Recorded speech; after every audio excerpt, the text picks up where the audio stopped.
그와 리처드슨 그리고 다른 스코틀랜드 상인들은 밤에 마을을 습격해서 여러 명의 이교도 무당들을 묶고 자기들이 그들의 우상을 불사르는 것을 보게 했다.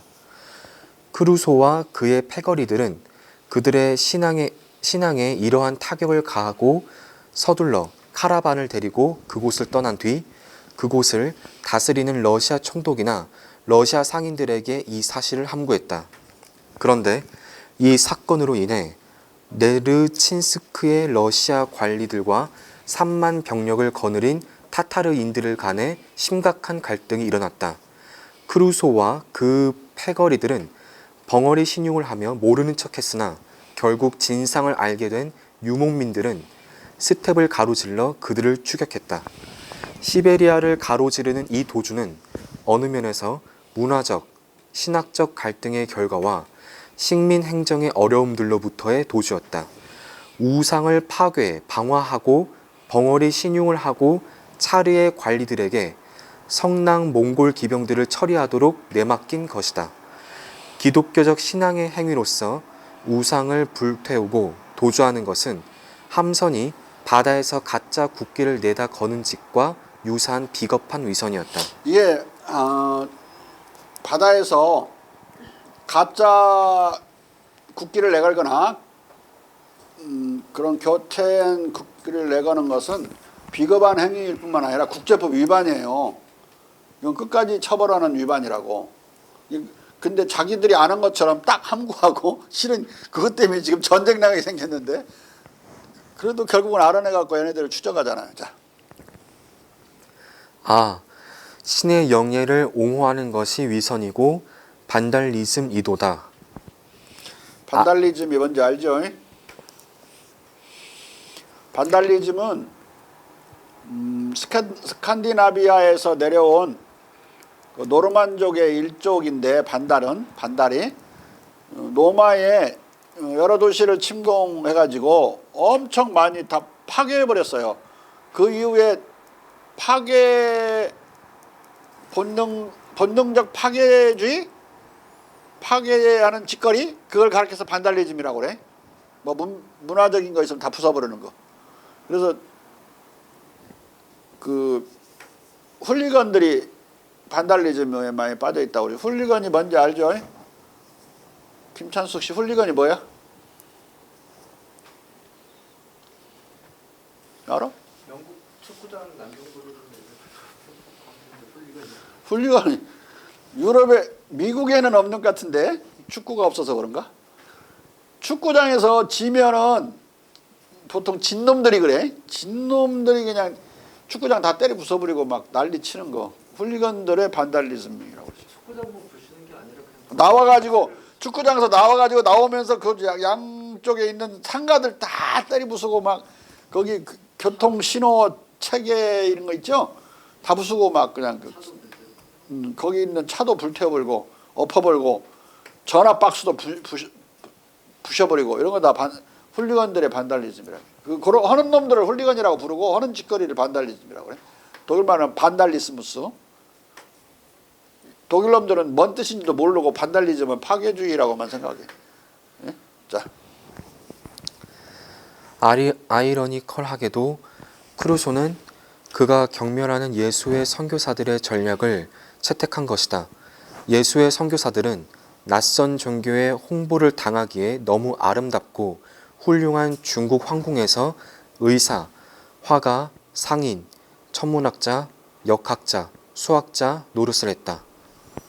그러니까 황궁에서 말이야 예수의 선교사가 가서 기독교를 홍보한 게 아니라 그 홍보하기에는 너무 황궁이 아름다운 거야. 그건 못하고 기독교인 아닌 척하면서 딱 함구하고 주로 이런 거 과학자 노릇을 한 거예요. 자, 그런 짓이랑 똑같은 짓이야. 자. 크루소는 예수의 선교사들처럼 오직 어수룩하고 무장하지 않는 자들에게만 설교하고 서양의 기술과 신학 앞에 굴복하는 프라이데이의 자세를 취하지 않는 시베리아 유목민들과는 말을 섞지 않았다. 프라이데이는 누구죠? 프라이데이? 로빈슨 크루소 읽어본 사람 없어? 1편에서 토인 원주민, 포로로 잡힌 원주민을 자기 친구로 삼죠. 그 친구 이름이 프라이데이야. 이름을 프라이데이 한 건 자기가 계속 날짜를 안 잃어버리려고 나무에다가 계속 날짜를 표시를 하고 요일도 쓰고 날짜도 쓰는데 프라이데이에 잡혔어. 이름을 프라이데이라고 신 거야. 자, 프라이데이는 무인도에서 프라이데이는 개신교로 개종해요. 근데 프라이데이 같지 않고 자기들 종교를 내세우는 놈들은 이렇게 쳐부서 그러는 거야. 자, 말도 섞지 않고.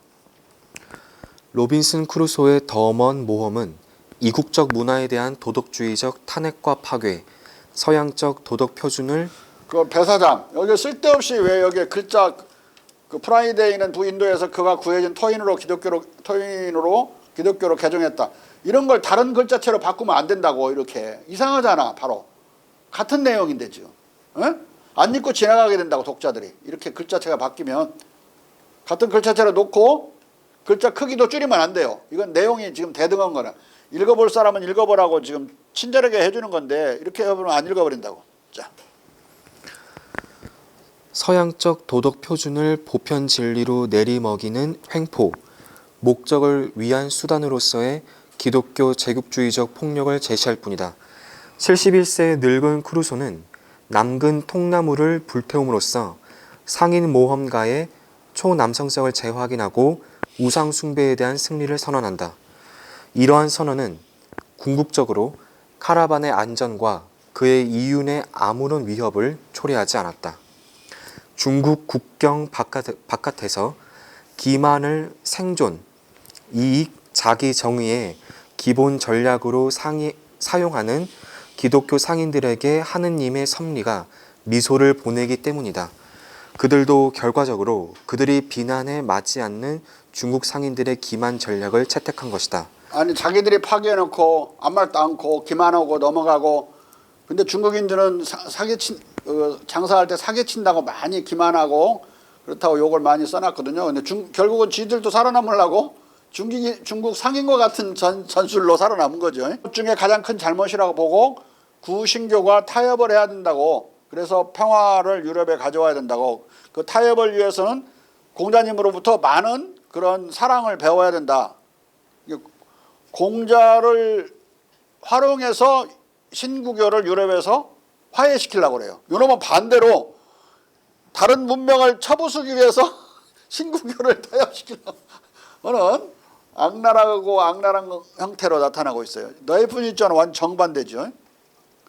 라이프니츠는 죽은 지 이보다 한 30년 전에 죽었는데 이놈이 이거 활동할 때에 비해서 진짜 노예상인이죠. 노예상인. 악덕 자본가야. 자.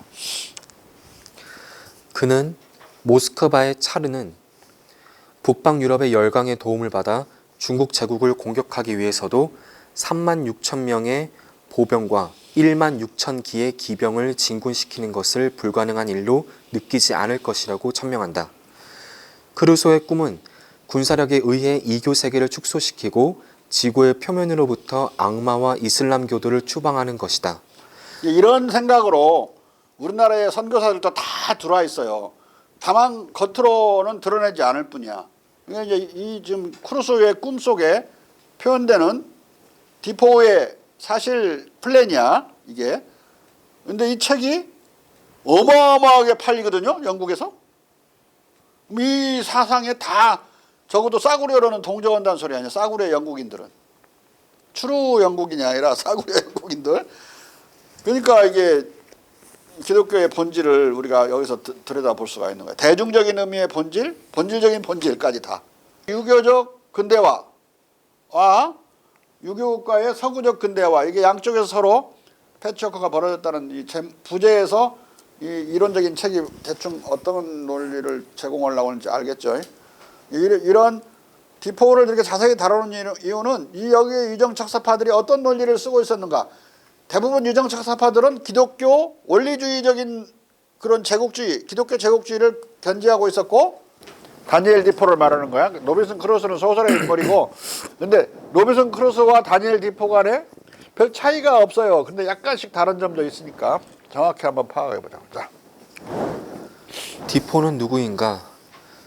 평생 중국을 비방하며 기만적 중국 험담을 늘어놓고 영국 상인을 예찬했던 노예 무역상 디포는 당대의 아웃사이더로서 기독교 제국주의적 독선과 위선 및 기만 속에서 공교롭게도 빈털터리로 죽었다. 윌리엄 템플이 디포의 저 삼류 소설들을 읽었더라면 그는 서인도 동인도만이 아니라 아프리카 대륙과 남미에 뻗친 디포의 지리적 행동 반경에 감명을 받았을 것이지만 법률가와 의사만이 아니라 성직자와 정치가도 그럴 것이기 때문이다. 그러나 이런 제국주의적 탐욕과 뒤엉킨 디포의 위정척사 논변과 중국 비방은 어디까지나 사상계의 변방에서 벌어지는 에피소드에 불과한 것이었고, 서양의 도와 서도와 동도가 서로 다르고, 동도가 서양의 도에 비해서 엄청 우월하고 서양의 모든 서도와 서기를 물리쳐야 된다고 생각했던 우리나라 위정척사파들이 우리나라의 주를 이룬 적이 없듯이 결국 변방에서 사라져가 버리잖아요. 소리 없이. 그것도 의미 있는 모험소설 정도로 해서 끝나버리는 경우가 많아요. 이렇게 파고들질 않는다고. 야, 이게 중국 혐오증으로 이게 쓰여진 거구나 라고까지 영국 문단에서도 보여주질 않아요. 네?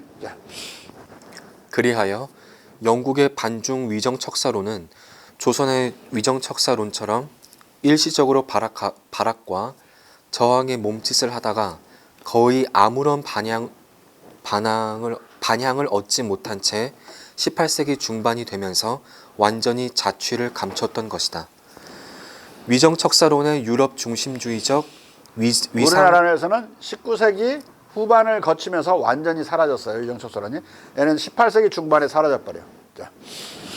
위정척사론의 유럽 중심주의적 위상 전도에 대한 비판, 박스터, 버클리, 워턴, 디포 등의 글로 가시화된 위정척사적 수구적 증후군은 프랑스에서 페넬롱, 말브랑쉬, 몽테스키 외 등의 중국 비방에서도 표면화된다.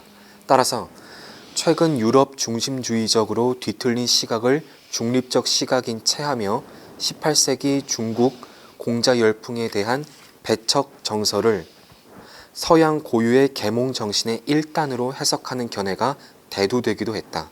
가령 귄터 로테스는 18세기 중국 사상과 유럽 계몽주의 간의 관계를 이렇게 총괄한다. 루소의 경우는 우리가 유럽 정치 사상 안에서 중국의 역할을 시인하기 위해 유럽에 대한 중국에 대한 만개한 쟁론을 찾기만 해야 하는 것이 아니라는 것을 깨닫게 해준다. 중국에 대한 언급은 때로 이 중국 이슈에 대한 침묵조차도 의미를 갖는 계몽주의 내부에서의 정치와 문명에 대한 더 큰 논의에서 주변적이지만 의미심장한 논변이었다. 단어의 보다 넓은 의미에서의 모든 철학자들이 다 중국 편을 들었다고 믿는 것도 오도하는 것일 것이다. 가령 그림이나 디드로 같은 영향력 있는 인물들도 중국 광에 대해 회의적인 채로 남아 있었다. 그림은 형제예요. 브리더 그림이라고 그래서 두 명 다 유명했는데 최초로 독일어 사전을 만든 형제예요. 그림 형제. GRIMM. 그림 그리는 그림이 아니라 사람 이름이라고. 산숙 씨. 자. 그들은 이론적 항목들을 경험적으로 중국을 조회함으로써 증명하거나 부정할 기회가 가장 계몽적인 정신들을 이들이 파괴하기 시작했었던 신화 만들기와 편견들의 바로 그 함정으로 빠지도록 유인했다고 느꼈다. 수사법상의 한시적 이익을 위해 시인 사고방식의 핵심 규범을 배반하는 것은 부정직하거나 자기 기만적인 것이었다. 그리하여 그들은 중국을 과거의 지식과 이데올로기 구조를 해체하는 데 그토록 기여했었던 비판적 판단으로부터 중국을 면해주기를 거부했다. 중국에서의 상황은 유럽에서의 상황과 동일한 합리성의 기준에 비추어 특정되었다. 근데 생각한다는 게 이게 독일 놈들은 이 옛날에 일어났던 18세기의 중국 영향도 이따위 식으로 아주 형편없이 다뤄요. 독일 학문이 현재 유럽에서 가장 낙후한 학문이야. 인문사회과학에서는 뭐 자연과학은 내가 모르겠고. 자. 루소, 그림, 디드로 등이 슬그머니 미분화되어 중국 회의론자들로 나타난다. 그러나 루소는 중국에 대한 찬양과 비방을 번갈아 내뱉는 철학적 정신분열증을 보였고 엄청 중국을 찬양했다가 엄청 깔봤다가 왔다 갔다 하고 지 가치관도 왔다 갔다 해. 자기의 사상에 의하면 군사력이 강하다고 그래가지고 그게 훌륭한 나라가 아니거든요. 근데 중국을 비방할 때는 중국이 군사력이 강하지 않고 평화만을 사랑하고 만주족한테 점령당했다는 사실을 들어가지고 중국이 형편없는 나라라고 비난해. 그러면 지 철학 사상은 어떻게 되는 거야? 평화적인 근대국가 관념은 이제 중국을 욕하기 위해서 자기의 근대국가 이념조차도 어긋나게 뭐 무시해버리는 상황도 벌어지고 정신병자야 내가 보면. 자. 디드로는 그 자신의 사상이 1760년대 이후 엘베시우스와 더불어 공화주의와 유물론으로 급진화되면서 공자와 중국을 등지게 된 철학자였지만 계몽 군주정을 이상으로 여기던 1740년에서 1750년대에는 다른 백과 전서파 철학자들과 함께 중국을 실존하는 유토피아로 생각하던 중국 열광자였었다. 그러니까 이 디드로나 엘베시우스 이런 사람들이 중국을 버리게 되는 것은 그들이 공화주의자가 되면서 버리게 되는 거예요. 근데 왕의 존재를 우리가 고수하고 인정하면서 혁명을 할 수 있는 방법은 중국을 찬양하는 수밖에 없는 거예요. 중국식으로 유럽을 바꾸는 수밖에 없었던 거라고. 근데 지금 7개 국가는 어쩌고 저쩌고 하지만 나머지 또 7개 국가는 지금도 왕이 있잖아요. 엄격히 따지면 이제 스페인까지도 합치면 한 8개 국가가 여전히 왕이 있는데 국가 원수 문제가 왕을 없애버린 나라들에게 공이 겪는 문제는 국가 원수의 문제예요.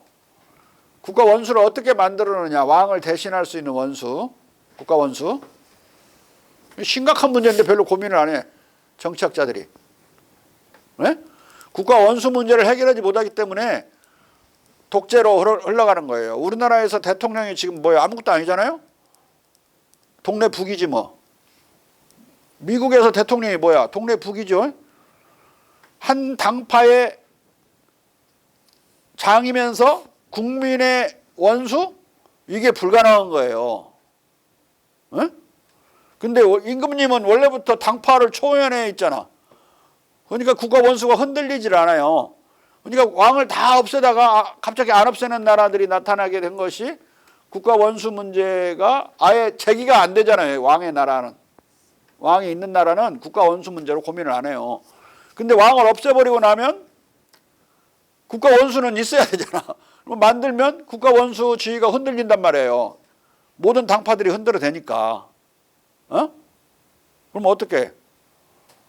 그럼 당파에 흔들리는 국가 원수 없는 그야말로 애비 없는 호로 자식들이 다 되든지 아니면 국가 원수를 강화해갖고 독재자가 되는 거예요. 군사 독재까지 막 가는 거라고. 두 개 사이에서 지금까지 모든 비군주국, 소위 공화국이라고 하는 것들은 계속 그 진자운동을 했다. 우리나라도 그랬죠. 응? 막 박근혜 어머니 유경수 선사 죽었을 때 막 다 국모가 죽었다고 하는 사람들 정서가 반절. 저 경상도 문둥이들은 다 그랬다고. 안 그러고 뭐 잘 죽어버렸다고 생각하는 사람 반절.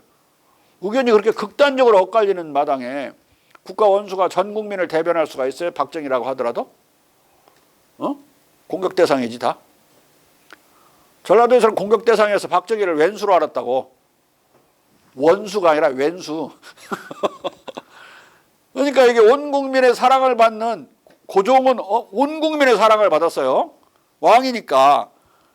영국 엘리자베스 여왕, 뭐 왕자들은 사고치고 뭐 다이애나비 뭐 사고치고 그러더라도 그건 그렇고 엘리자베스 여왕은 의심할 바 없이 사랑을 받아왔고 지금도 받고 있어요.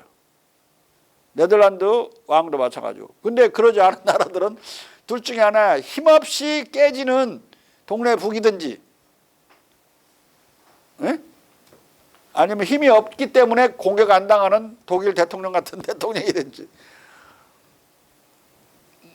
지금까지 그 휘둘리지 않으려고 힘을 강화하면 독재자로 잘 나가든지 이래 왔는데, 그 해법은 딱 프랑스에서 1960년 이후에야 처음으로 찾았던 거예요. 분권형 대통령을 통해서 어차피 초연한 국가 이익을 대변해서 수행하는 건 대통령한테 맡기고,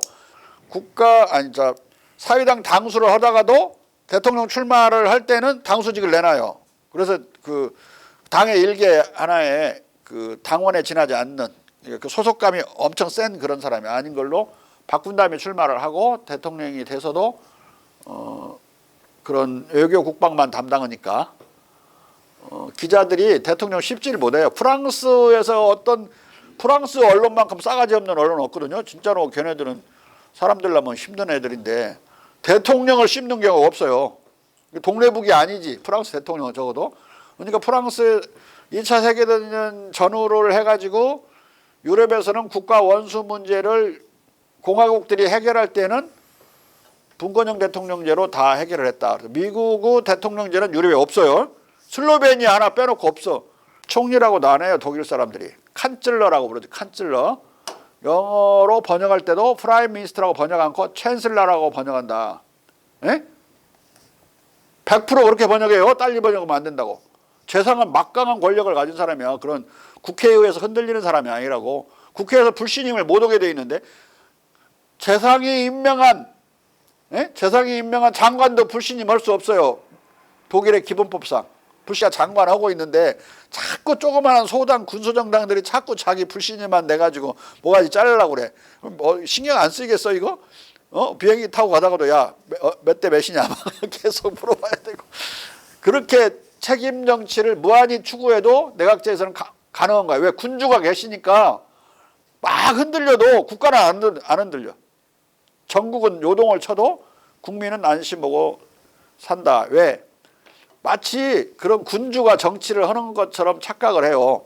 영국 사람들이나 스웨덴, 네덜란드 사람들을 보면 군주는 권한이 없는데도 학교에서 배울 때는 권한이 없다고 배워도 그냥 그 군주가 안전하면 나라가 안전한 거야. 그냥 그들 뭐 여야 간에 팍 터지게 싸워도 신경 안 써요.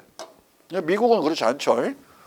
막 여야 간에 싸우면 나라가 흔들리고 저렇게 막 나와가지고 데모해야 되고. 심지어 얼마나 여야 갈등이 미국은 심한지 클린턴 때 예산안을 통과를 안 시켜줘가지고 겨울에 말이야, 겨울에 그 메릴랜드 워싱턴 DC가 메릴랜드 땅인가 그걸 잘라서 만들어 놓은 데인데 다이아몬드처럼 무지하게 추워요. 한국 겨울하고 대비가 안 될 만큼 추운 데인데 난방을 끊어버렸어, 연방정부. 3개월간. 그다음에 물도 안 나와, 전기도 안 나와. 3개월간 근무를 못했어. 우리가 여야가 아무리 싸워도 그런 적이 있나? 우리는 또 다른 장치를 해놨죠. 예산안을 통과를 안 시키면 전년도 예산에 준해서 예산을 집행할 수 있다. 그런 법률이 있죠. 미국은 또 그것도 없어요. 그냥 통과 안 시키면 끝나는 거야. 실제로는 아무 실은 할 수 있는 건 별로 없고 나머지 충성파 아닌 사람들은 우습게 알고 대통령을. 그게 이 우리 제왕적 대통령제의 최대의 문제인 거예요. 예? 동네 북이고 길 가다가 넘어져도 대통령 욕하고 물가가 올라도 대통령 욕하고 아파트값 전세난이 나도 대통령 욕하고 모든 걸 야당은 무조건 대통령 사과하라고 맨날 다 모든 게 다 대통령 사과야. 사과하다 뒤져 이제. 맞아. 허란 대로 하면 그렇게 되지. 왜냐하면 헌법상으로는 모든 책임을 다 대통령이 지도록 돼 있잖아요. 총리도 아무것도 아니야. 대통령이 다 책임지게 돼 있어. 총리는 뭐냐 헌법에 대통령을 보좌하여 내각을 총괄한다 했으니까 대통령은 보좌관이야. 보좌관. 책임 총리제로 운영하면 위원이야. 위원. 옛날 노무현이 운영하자는 방식으로 하면 위원이라니까. 헌법을 무시해버리는 거라고. 그게 위원인지 뭐예요. 바로 탄핵 대상 돼본다 그렇게 되면. 헌법을 깊이 이해하지 못한 사법고시 정도 해가지고 통과한 자들 그런 건 대단히 위험한 거예요. 에?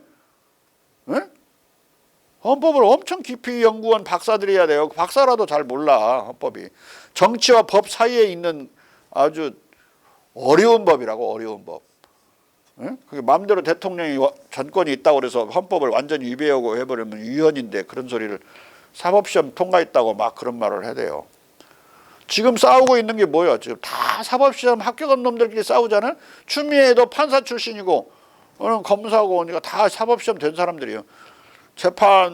판사들을 뒷조사했다고 그러는데 안 했다고 그러고 막. 수사를 위해서는 정보를 수집할 수 있어요. 근데 판사 정보를 수집하는 건 수사하고 관계없지. 말도 안 되는 자들이 이 검사놈들이 어떤 나쁜 놈들인지 알려면 더 킹이라는 영화를 보세요. 그것은 기자들이 법무부를 드나든 기자들의 말을 총종합해서 시나리오를 만든 거예요.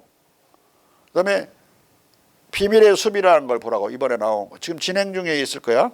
시즌 2까지 나왔는데 2는 뒤에 가서 끊어져 볼 때 TVN에서 지금 하고 있어요. 비밀의 숲. 근데 다 한 뒤에 넷플릭스로 보는 게 좋아. 이틀 잠도 못 자고 다 봤는데 이 검사들이 미워가지고 내가 그러면 여러분들이 국민에 의해서 선임되지도 않은, 국민에 의해 통제되지도 않고 법도 잘 안 지키는 쥐들 마음대로 기소하고 안 하고 기소 유예해버리고 기소 유예나 하나 안 하나는 검사의 전권이에요. 그러니까 하고 안 하고 막 마음대로 하고 여러 가지 정치인들 정보 수집해놨다가 칠라면은 쳐버리고 거기에 이제 사이코패스 하나를 등장시켜가지고 이 영화는 근데 이상한 사이코패스야. 보통 사이코패스는 도덕 감정이 없거든요. 인간이 도덕 감정과 단순 감정 두 개로 나눠지는데 단순 감정은 기쁨이나 이게 욕망 같은 희로, 애락, 애구욕 7개 감정을 가진 걸 단순 감정이라고 그래요. 근데 그걸 넘어 공감이 있는 경우에 발생하는 감정을 공감 감정이라고 하는데 기쁨과 반대 다른 즐거움 같은 건 공감 감정이야. 사랑이나 이런 것들 또는 도덕 감정. 공감 감정은 도덕적 공감 감정과 비도덕적 공감 감정, 즐거움 같은 사랑 같은. 그런데 이제 그 측은지심이나 이런 거 도덕 감정들이죠. 이런 것으로 나눠지는데 이 사이코패스는 그 도덕 감정만 있고 이 칠정이 없어. 칠정이에요. 그래갖고 기쁨도 없고 두려움도 없어. 그리고 자기 상사를 구속해버려. 자기 상사 검사를 막 뭐라고 앞에서 해도 하나도 두려워하지 않아. 죄송합니다 하고 나가버리고 막 미안합니다 하고 나가버리고 막 그러거든.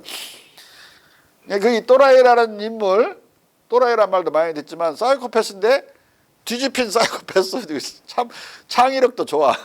도덕 감정만 있고 그런 두려움도 없고 기쁨도 모르고 욕망도 없는, 출세 욕망도 없어. 술도 안 먹어. 너무 소리에 이 절대음감을 가지고 태어나갖고 소리에 민감해서 불협화음을 듣지 못해가지고 어린 시절에 엄청 고생을 한 걸로 처음에 쭉 시작돼요. 네? 그래가지고 뇌 수술을 했어. 이걸 약화시키려고. 뇌섬을 수술했어. 뇌섬은 두려움을 느끼는 건데 그 뇌섬을 너무 잘라버렸는가 봐. 하나도 두려움을 안 느껴. 다른 감정도 이제 그 단순 감정은 못 느끼고 이 앞에 있는 전두엽에 다 공감 감정이 집중돼 있잖아. 요거는 다 발달돼 있는 거지. 그래갖고 대단히 정의로워. 두려움이 없이 정의로우면 어떻게 되지? 위에 사람도 없잖아. 그냥 다 법에 어긋나면 다 집어 넣어버리니. 그 사람을 등장시켜서 만든 비밀의 숲인데 비밀의 숲은 처음에는 검사의 세계가 비밀의 숲이더니 나중에는 이렇게 막 재개혁으로 엉켜가지고 막 확대돼 비밀의 숲이 정치권까지 이렇게 막 얽히고 거기서 그들을 갖고 비즈니스 하면서 이 검사들이 말하자면 무소불위의 권력을 행사하는 걸 이 또라이가 사이코패스 이상한 사이코패스가 등장해가지고 계속 사고치고 갠세해놓고 막 그러는 영화예요. 재밌어. 그러면 우리나라 검찰의 현실을 어느 정도 볼 수 있어요. 자. 그리고 그림은 중국 비방자도 중국 회의론자도 아니고 유럽의 지나친 중국 열광에 대해 단지 빈정대는 인물이었을 뿐이다. 오히려 그림에 빈정대는 말을 잘 뜯어보면 나이히 바인의 말대로 공자 회의론자들이 계몽주의자인들인 것이 아니라 바로 공자가 18세기 계몽주의의 수호성인이었음을 알 수 있다. 그림은 이렇게 빈정거린다. 철학자들은 계몽주의자인들인 것이 아니라 계몽주의자들인 것이 아니라 그 앞에 인자를 하나 빼시오. 계몽주의인들에서 들 앞에 인. 계몽주의자들인 것이 아니라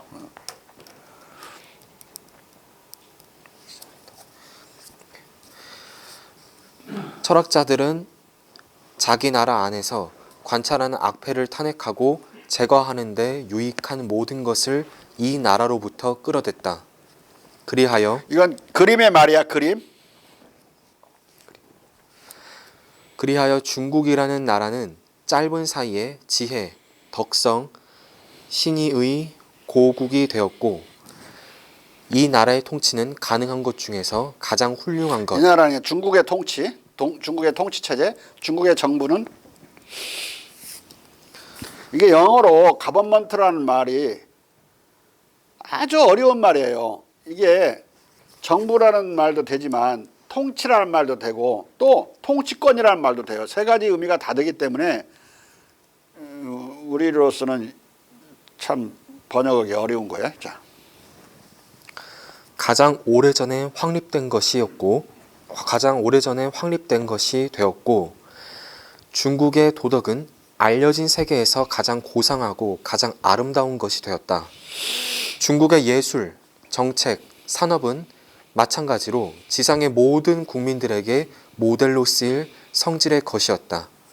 이게 그림의 연말이니까 이렇게 너무 그냥 좋아하니까 좀 빈정댔을 뿐이지 반중국론자가 아니었어요. 이게 로테스처럼 파악하면 안 된다고. 에? 자. 그림의 말대로 통치, 정책, 도덕, 산업, 예술 분야에서 중국은 18세기 유럽 모든 나라의 모델이었던 것이다. 그림의 빈정거림 속에서 중국 비방이 아니라 반대로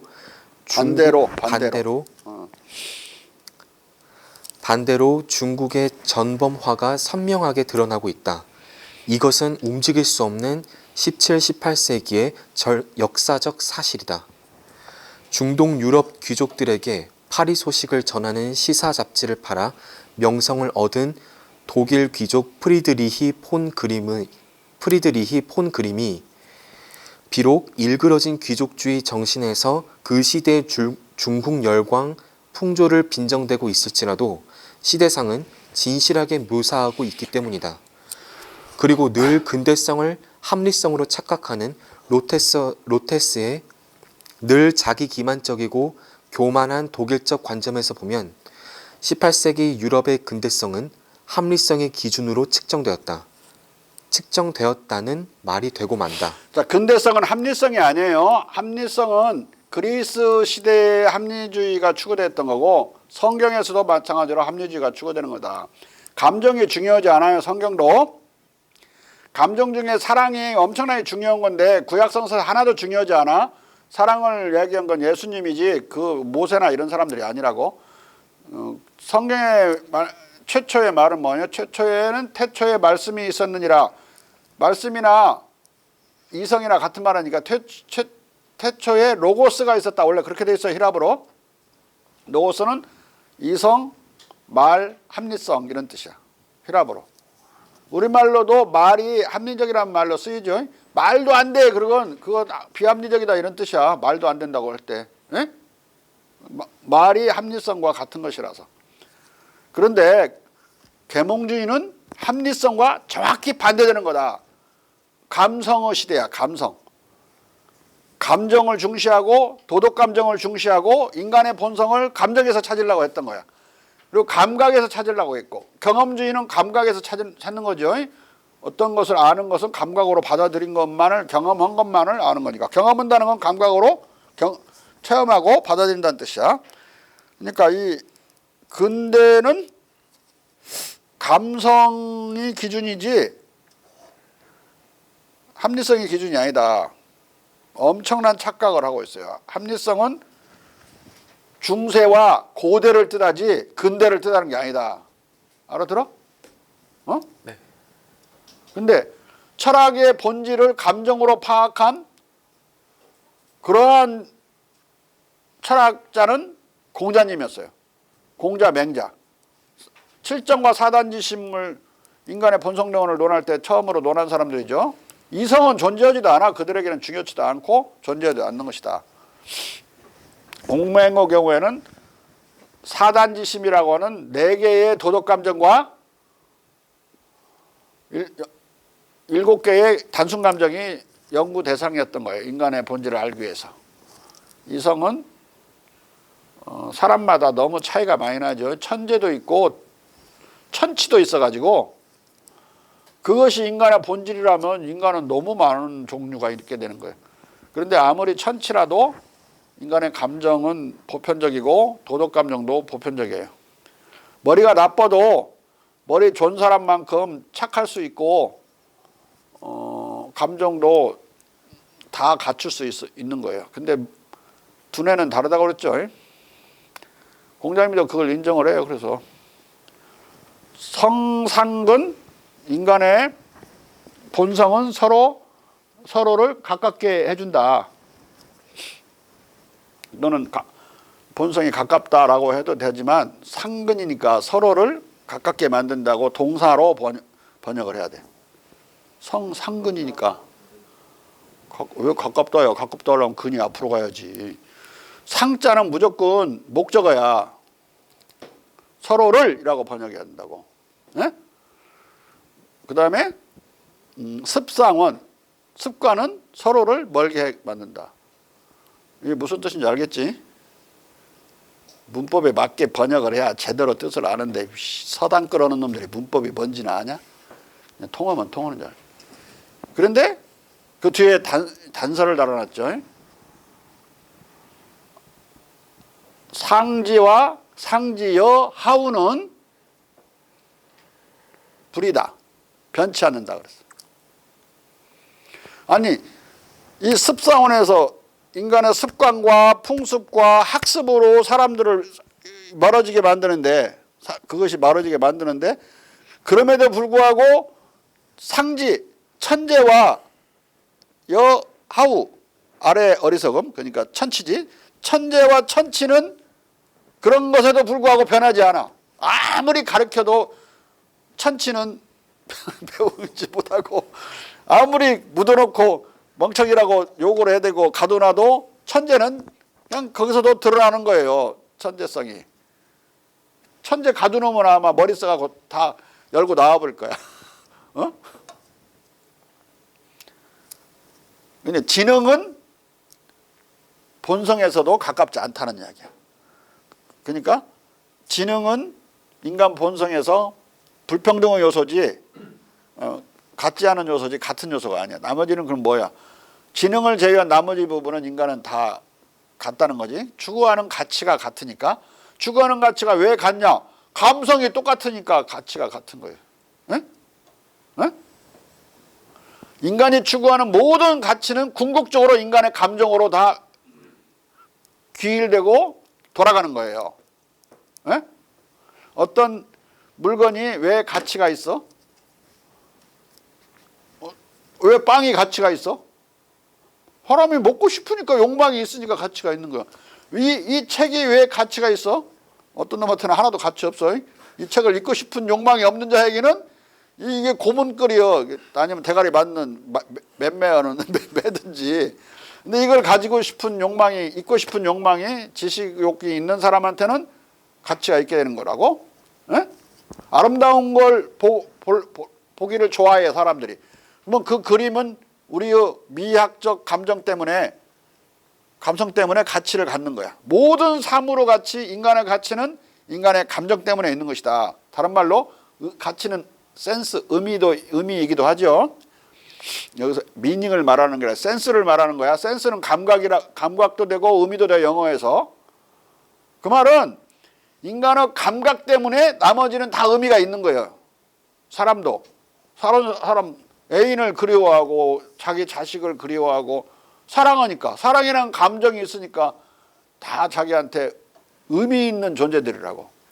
이성이 있어서 그런 게 아니야. 이성은 아무 가치가 없어. 아무 가치도 못 만들어. 이성은 아무것도 못해. 이성은 뭐냐면 계산하는 거예요. 그냥 계산하고 생각하고 추리하고 그러는 거예요. 어? 그 자체 가치 있는 거 아니라고. 응? 다 수단적인 거야. 우리가 무엇을 욕구하고 그걸 가지려고 그럴 때 이게 얼마만큼을 가지려고 하는가 재봐라. 그 이성이 이제 그때 작동하는 거야. 재볼 때. 예? 근데 양은 누가 정하냐? 재는 건 잣대가 재고 인간의 머리가 잴지 몰라도 양은 사람이 정하는 거야. 아, 2그릇 못 먹잖아. 1그릇만 먹는 거지. 예? 2그릇 먹으라면 쳐 죽여도 못 먹어요. 먹을 수 있어? 내가 내 양을, 내 욕망이 충족되면 그 이상은 불필요한 거야. 욕망이 그 양을 정해. 얼마만큼 먹을지를. 욕망의 양이 인간의 머리가 정하는 게 아니라. 밥을 먹는 것도 다 인간의 배고픔 때문에 먹는 거지. 그거 생각해서 먹는 거 아니에요. 생각해서 먹기로 하면 사람들은 다른 거 먹는 거 말고도 재밌는 게 너무 많아가지고 맨날 굶어 뒤졌을 거야. 인류가 멸종했을 거야. 지능에다가 먹고 살으라고 하는 지능에다가 장착해 놓은 게 아니라 인간의 배고픔이라는 감정에다가 먹고 사는 문제를 장착을 해놓은 거야. 하느님이 지혜롭게. 모든 감정에 맞춰서 모든 사회적 가치와 의미가 존재하고 그 가치와 의미를 우리는 얻으려고 애를 쓰는 것이다. 이성은 그걸 재거나 그걸 얻을 때 어떻게 하면 현명하게 얻는가, 지혜롭게 얻는가, 그걸 고민할 뿐이지. 그래서 이성은 감성의 노예고, 노예이지 않고는 할 일이 없는 거야. 이성은. 예? 수도 없이 하는 말이지만 우리 지금 여기 시비 걸라고 하는 것 같은데. 시비 걸라. 자, 뒤에 이름이 뜻이 없어야 돼. 뜻이. 그러면 높은 귀족이야. 가령 폰 프로이센 그러면 프로이센 왕가의 귀족이거든요. 프로이센이 무슨 뜻이 없어. 아무 뜻도 없어. 땅 이름이니까 고유명사니까 이렇게 되는 거예요. 드골 할 때 골이 무슨 뜻이 있어요? 그냥 갈리아 지방이지. 그 시저의 갈리아 지방 원정기 있죠. 그 갈리아 지방이야.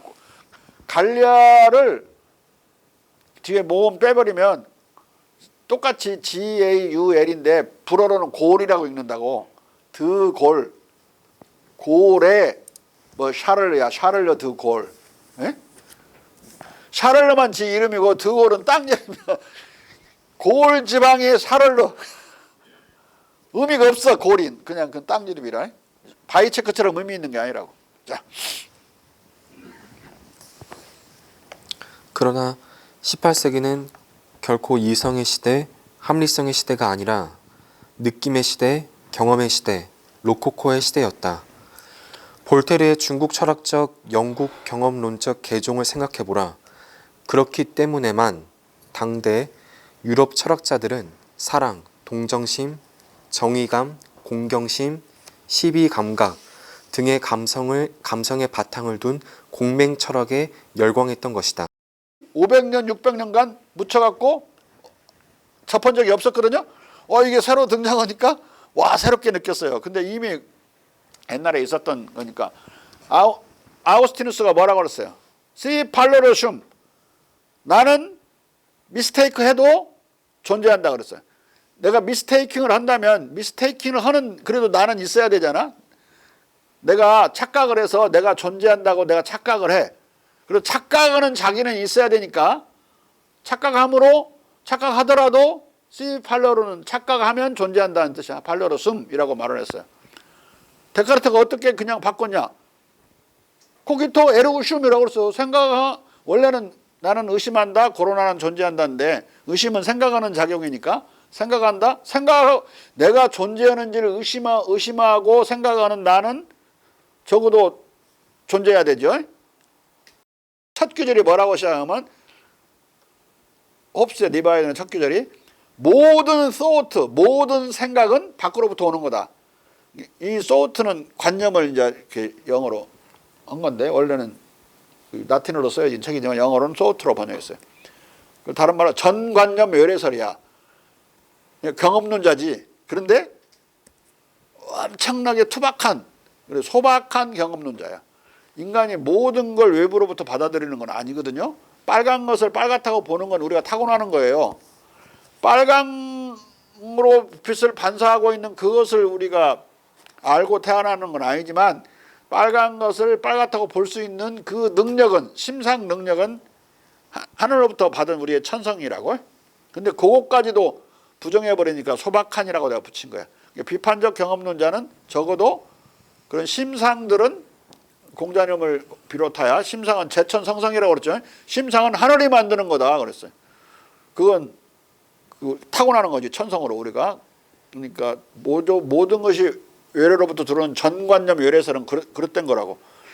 대부분의 지식은 경험해야 알 수 있지만은 그 경험을 알 수 있게 만드는 우리의 또 패컬티는 어느 정도 우리가 타고나는 것이기 때문에 공자의 인식론은 대단히 정교하고 오늘날 데이비드 휴미 도달한 수준에 이미 공자는 와 있었던 거고, 얘네들은 그 모자란 친구들이 이제 그런 건데, 이 심상과 관념을 구분하는 게 대단히 중요한 거예요. 관념은 노아이어 그러면 모른다는 뜻이죠. 지식이란 뜻이야. 날리지나 아이디어는 영어로 같은 말이에요. 관념이 없다는 소리나 지식이 없다는 소리나, 나 그것에 대한 관념이 없다는 이제 타고나는 관념이나 같은 이야기야. 이 본유 관념을 부정하려고 첫 구절을 전 생각은 외부로부터 온다고 그렇게 얘기를 했는데, 그걸 존 노크도 이 관념과 심상을 구분을 못해요. 심상은 우리가 타고나는 건데 관념은 경험해야만 알 수 있는 거, 형성할 수 있는 거죠. 근데 그 관념까지도 타고난다고, 일부를 타고난다고, 근본적인 관념을 타고난다고 주장한 게 데카르트고, 심상조차도 외부로부터 들어야 된다고 주장한 게 홉스고, 공자님하고 데이비드 휴은 관념은 경험해야 우리가 얻을 수 있는 것이고 심상은 타고나는 거라고 주장했어요. 공자하고 데이비드 휴은 입장이 같아요. 자, 진도. 따라서 당대의 세류적 위정척사론을 유럽 중심주의적 시각에서 주류로 전도시키는 로테스의 주장은 실로 전혀 근거 없는 것이다. 중국을 비방한 것이 아니라 타락한 비인간적 기독교 문명에 대한 불굴의 자부심에서 당대의 사특한 기독교 정신을 위정하기 위해, 즉 정으로 강변하며 호위하기 위해. 위정 그러면 바른 것을 호위한다는 소리야.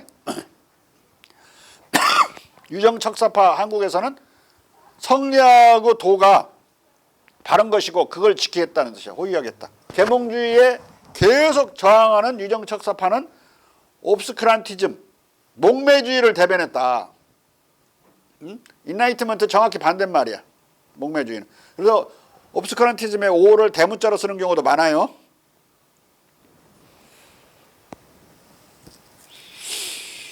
저 각주 한번 읽어봐. 350. 인과적 필연성을 존재 이성 또는 합리성으로 조작하는 이성의 시대의 합리주의적 강적, 몽테스키 외의 기만적 합리성 개념과 정치사상적 목매주의, 보수주의 측면에 대한 로테스 자신의 간략한 분석은 참조. 풀이를 해요. 근데 그렇게 이 인간 세계와 마찬가지로 이 자연 세계가 그렇게까지 합리적 필연성 속에 들어있는 거 아니에요. 인간이 그렇게 생각해 주는 것일 뿐이라고. 바람이 불면 나뭇잎이 떨어지는 걸 한 번 본 사람하고 100번 본 사람하고 차이는, 지식의 차이는 하나도 없어요. 필연성이 사라져 버려요. 모든 걸 보면 다 확률 같고 개연성에 지나지 않다고. 예? 가령 과학적으로 봐서 이 여기 뭐야 이거 형광등의 수명이 얼마냐? 아는 사람 있어? 수명 써져 있어. 근데 거기 보면 몇 시간 쓴다고. 한 40시간 정도 돼 있을 거야. 낡은 과학적 사고라는 걸 알 수 있죠. 이 인과적 필연성이라는 개념이.